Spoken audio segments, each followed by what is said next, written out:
Bueno chicos, bienvenidos una vez más a las clases de anatomía. Yo soy la monitora Caterina Salazar. Hoy vamos a terminar de desarrollar el aparato respiratorio.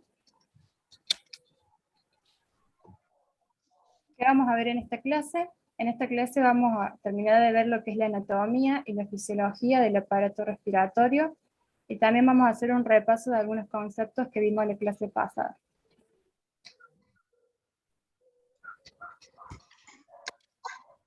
¿Cuál es la función que tiene el aparato respiratorio? Bueno, el aparato respiratorio contribuye a mantener la homeostasis. La homeostasis es el mecanismo de autorregulación del organismo que permite mantener una condición interna estable.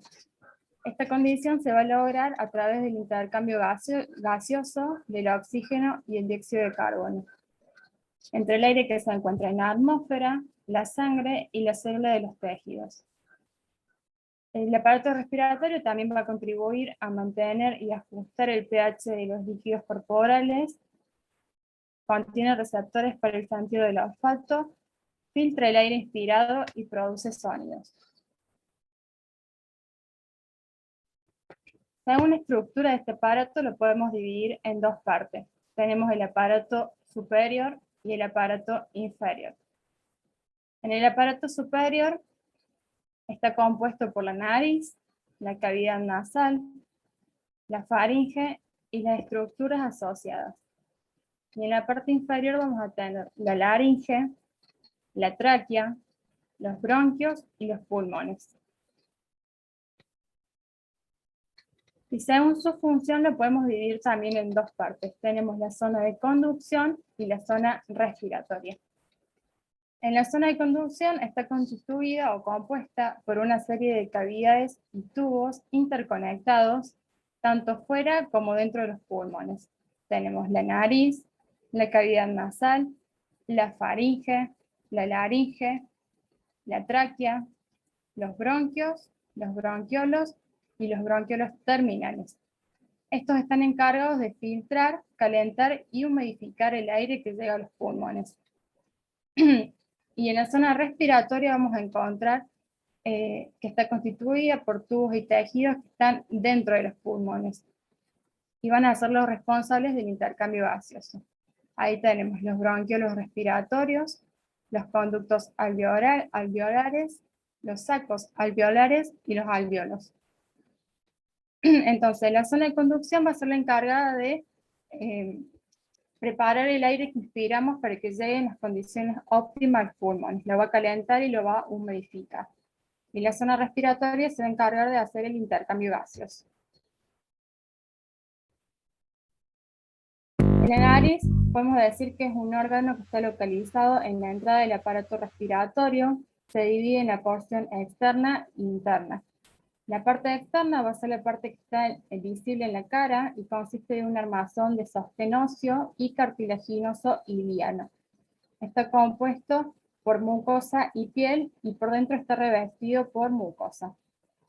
Y la estructura interna va a cumplir la función de calentar, humidificar y filtrar el aire. También ahí tenemos la detección del olfato y por último de las modificaciones de las vibraciones vocales. Luego tenemos la faringe, que también es conocida como la garganta. Es un conducto que tiene forma de embudo, alrededor de 13 centímetros de longitud. Cuando sus músculos están relajados, mantiene la vía permeable y cuando se encuentran en contracción, asiste a la deglución. Funciona como vía para el paso del aire y de los alimentos y actúa como caja de resonancia para emitir los sonidos y alberga las amígdalas. Lo podemos dividir en tres partes. Acá en la imagen podemos ver, tenemos la nasofaringe primero, en el medio tenemos la orofaringe, y en la parte inferior tenemos la hipofaringe o también laringofaringe. La nasofaringe, que es la parte de arriba, es la parte que se va a encontrar constantemente permeable. Acá solo funciona la parte respiratoria. La orofaringe, acá va a tener función respiratoria y también de deglución. Y en la hipofaringe o laringofaringe tiene función más de deglución, que es cuando ya pasa el alimento para el esófago. En la laringe, conecta la laringofaringe con la tráquea y está compuesta por piezas cartilaginosas. En ella podemos encontrar la epiglotis, que es un fragmento de cartílago elástico que cuando se produce la deglución se cierra para evitar que el alimento pase a la tráquea. Y después tenemos la glotis, donde se encuentran las cuerdas vocales. En ella se producen la fonación, la deglución y mecanismo de defensa. La laringe secreta un moco que obtiene la finalidad de atrapar el polvo que no fue eliminado en las vías respiratorias altas. Luego tenemos la tráquea, que es un conducto aéreo tubular, que está compuesto por 4 capas. Tenemos la mucosa, la submucosa, los cartílagos ilianos y la adventicia. Se encuentra formada por 16 anillos horizontales incompletos con forma de C, orientada hacia el esófago. En este espacio se encuentra una fibra que forma el músculo traqueal, que permite modificar su diámetro levemente en la inspiración y la expiración.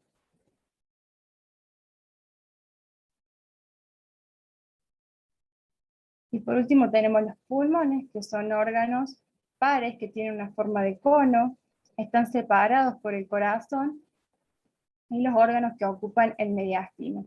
Se encuentra recubierto por 2 capas segrosas denominadas membranas pleural, y estas a su vez se dividen en pleura parietal y pleura visceral.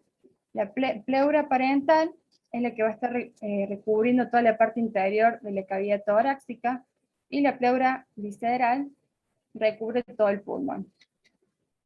Entre estas 2 pleuras vamos a encontrar lo que es el líquido pleural.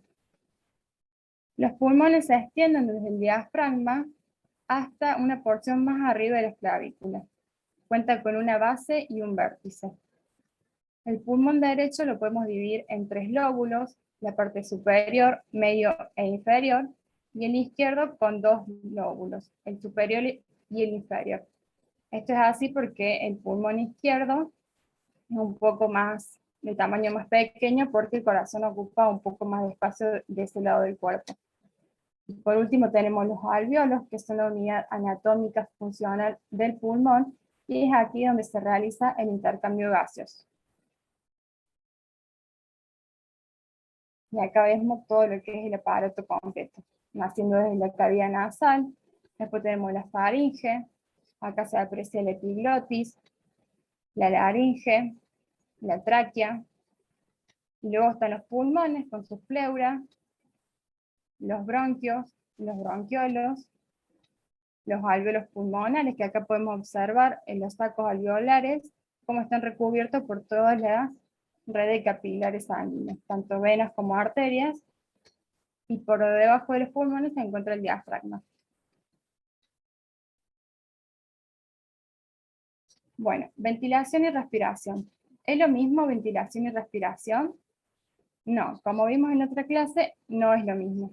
La ventilación va a ser el mecanismo de ingreso y egreso de aire a nuestro organismo, y la respiración va a ser el intercambio gaseoso a nivel celular.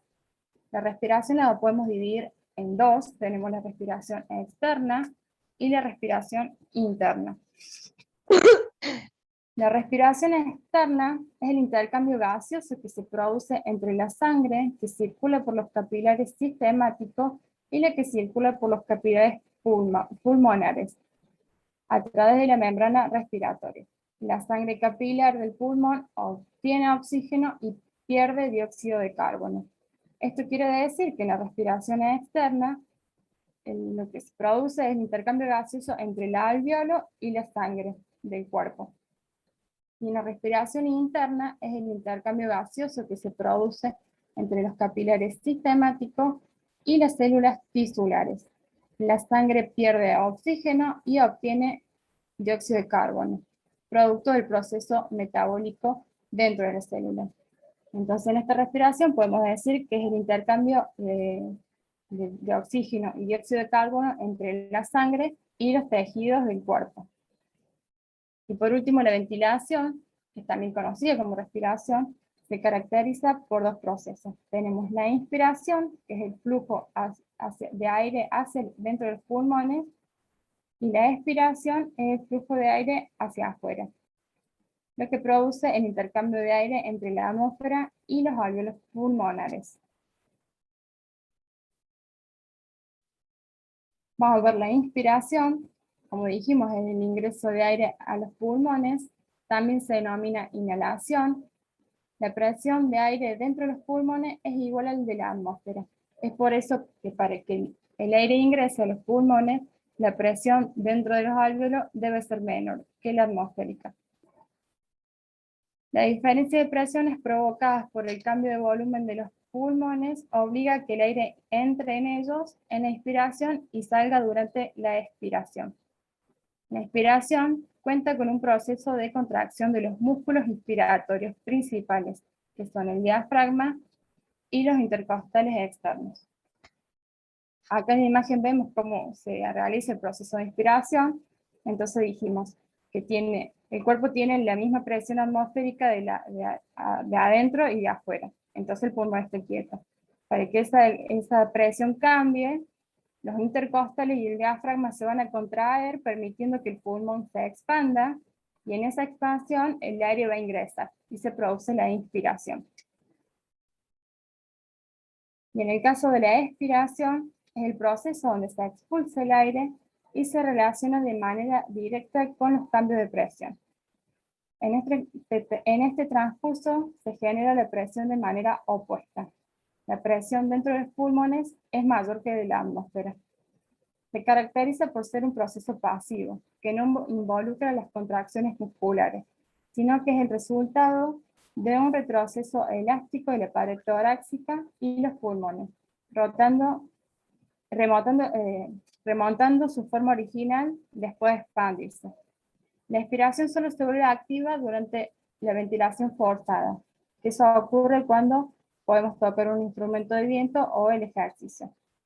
Entonces podemos decir que la expiración es cuando el pulmón ya se encuentra en un volumen más grande. Cuando ingresó el aire, el pulmón va a volver a su estado normal de manera automática. Ahí no funciona o no interviene ningún músculo, y eso provoca la expiración. Pero cuando provocamos nosotros la expiración, cuando hacemos ejercicio y contraemos los músculos, esa es la expiración forzada.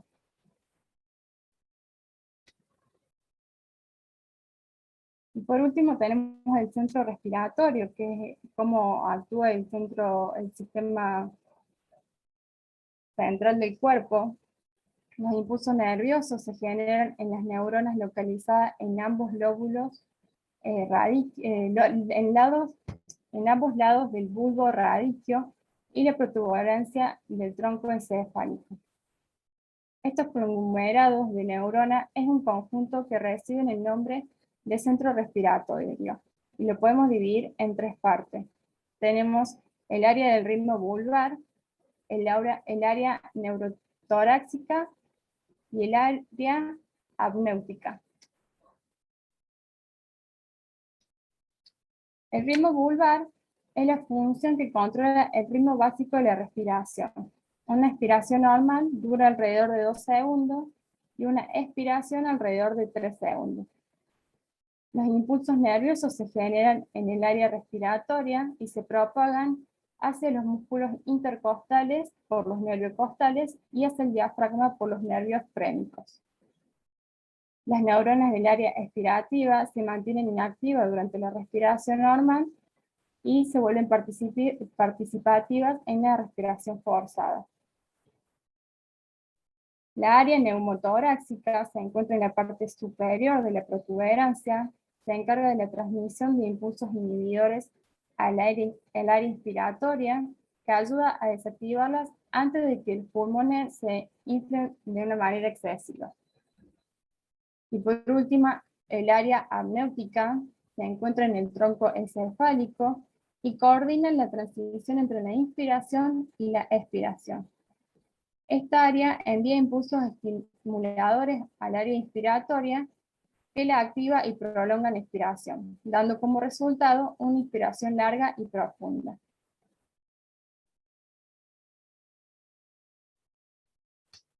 Muchas gracias.